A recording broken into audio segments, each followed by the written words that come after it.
مشرق وسطی کی صورتحال پر OIC کے ہنگامی اجلاس میں ایران اسرائیل کے درمیان جنگ بندی پر زور دیا گیا ہے۔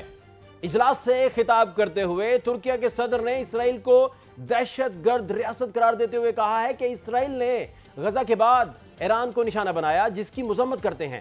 اسرائیل نے خطے کو جنگ میں دھکیل دیا ہے۔ اسرائیل کو اپنی نیوکلیئر سرگرمیوں کا کوئی حساب نہیں۔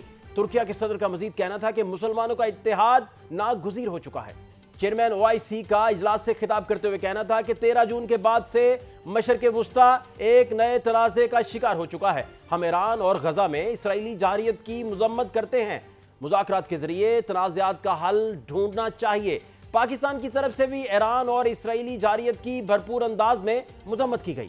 دوسری جانب امریکی صدر ٹرمپ کا کہنا ہے کہ اسرائیل نے ایران پر حملے روکنے کی درخواست کرنا بہت مشکل ہے۔ تہران چند مہینوں میں جوہری ہتھیار حاصل کرنے کے قابل ہو جائے گا، لیکن ہم ایسا نہیں ہونے دے سکتے۔ ایران اور اسرائیل کے درمیان جنگ میں یورپ زیادہ مدد نہیں کر سکے گا۔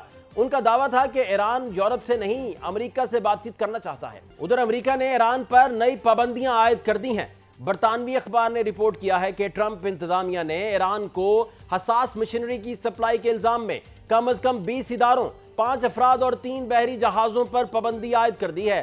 ان میں سے 2 ادارے ہانگ کانگ میں کام کر رہے تھے۔ جیسے جیسے دن گزرتے جا رہے ہیں، مشرق وسطی کی صورتحال سنگین سے سنگین تر ہوتی جا رہی ہے۔ ایران اور اسرائیل کے درمیان جنگ کا 9واں دن ہے اور دونوں جانب سے ایک دوسرے پر حملے جاری ہیں۔ ایرانی میزائلوں سے اسرائیل پر لرزاں طاری ہے۔ ایران کی طرف سے آج بھی 30 سے زائد میزائل اسرائیل پر داغے گئے۔ اسرائیل کی اہم فوجی تنصیبات کو نشانہ بنایا گیا، جس میں اسرائیلی فوجی مراکز، فضائی اڈے، دفاعی صنعتیں اور کمانڈ اینڈ کنٹرول مراکز شامل ہیں۔ پاسداران انقلاب نے اعلان کیا ہے کہ حملوں کی 18ویں لہر میں انتہائی طویل اور وزنی میزائلوں سے مشترکہ حملہ کیا گیا ہے۔ اسرائیلی ذرائع کے مطابق ایرانی حملوں کے نتیجے میں تل ابیب، نقب، حیفا اور ہولون میں شدید نقصان ہوا۔ متعدد افراد زخمی بھی ہوئے۔ ادھر اسرائیل کی ایران کے خلاف جارحیت جاری ہے اور اسرائیل کی جانب سے ایران کے 21 صوبوں میں حملے کیے گئے ہیں۔ اسرائیل کی طرف سے ایران میں میزائلوں کے ذخیرے کیے گئے مقامات اور انفراسٹرکچر اور تنصیبات کو نشانہ بنانے کا دعویٰ بھی سامنے آیا ہے۔ اصفہان کے ڈپٹی گورنر برائے سیکیورٹی امور نے تصدیق کی ہے کہ آج صبح اسرائیل نے اصفہان پر ایک نیوکلیئر سائٹ اور کئی مقامات کو نشانہ بنایا۔ اسرائیل ایران کے فردو نیوکلیئر پاور پلانٹ کو تباہ کرنا چاہتا ہے۔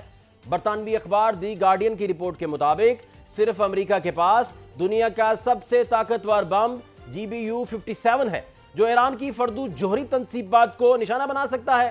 برطانوی اخبار دی گارڈین کی رپورٹ کے مطابق ذرائع نے ٹرمپ کو بتایا ہے کہ GBU-57 13,600 ٹن وزنی بم لے جانے اور اسے گرانے کی صلاحیت رکھتا ہے۔ رپورٹ کے مطابق GBU-57 بم زمین کے اندر 200 فٹ تک گہرائی تک گھس کر تباہی مچا سکتا ہے، اور اتنے وزنی بم کو اٹھانے کی صلاحیت صرف امریکہ کے اسٹیلتھ بم طیارے کے پاس ہے۔ مشرق وسطی میں کشیدگی کو لے کر عالمی برادری متحرک تو ہے، لیکن مسئلے کا حل ابھی تک نکالنے میں ناکام نظر آتی ہے۔ گزشتہ روز بھی سلامتی کونسل کا اجلاس بے نتیجہ رہا۔ 15 رکنی سلامتی کونسل کے تمام مستقل اور غیر مستقل اراکین ممالک کے علاوہ ایران اور اسرائیل کے نمائندوں نے بھی اپنے اپنے موقف کا اظہار کیا۔ سلامتی کونسل کے اجلاس میں امریکہ، برطانیہ، فرانس اور یورپی یونین کا موقف ایران کے مخالف تھا۔ گزشتہ روز سلامتی کونسل کے اجلاس میں خطاب کرتے ہوئے ایرانی وزیر خارجہ عباس عراقچی کا کہنا تھا کہ اسرائیل نے ایران پر بلا اشتعال حملہ کیا ہے، جو انسانی حقوق اور کونسل کے چارٹر کی خلاف ورزی ہے، اور ایران کی جوہری تنصیبات پر اسرائیل کے حملے بڑے جنگی جرائم ہیں۔ جنیوا میں جرمنی، فرانس اور برطانیہ کے وزرائے خارجہ کے ایرانی وزیر خارجہ سے مذاکرات بھی ہوئے۔ مذاکرات کے بعد میڈیا سے گفتگو کرتے ہوئے ایرانی وزیر خارجہ کا کہنا تھا کہ جب تک اسرائیل کے حملے نہیں رکتے، جوہری مذاکرات پر بات چیت ممکن نہیں۔ یورپی وزرائے خارجہ نے ایران کے ساتھ مذاکرات جاری رکھنے پر اتفاق بھی کیا۔ سلامتی کونسل کے اجلاس میں بھی اقوام متحدہ کے سیکریٹری جنرل نے دنیا کو خبردار کیا کہ ایران اسرائیل تنازعہ مزید بڑھا تو کسی کے کنٹرول میں نہیں رہے گا۔ عالمی امن تباہی کے دہانے پر کھڑا ہے اور تمام فریقین کو درخواست کرتے ہیں کہ امن کو موقع دیں۔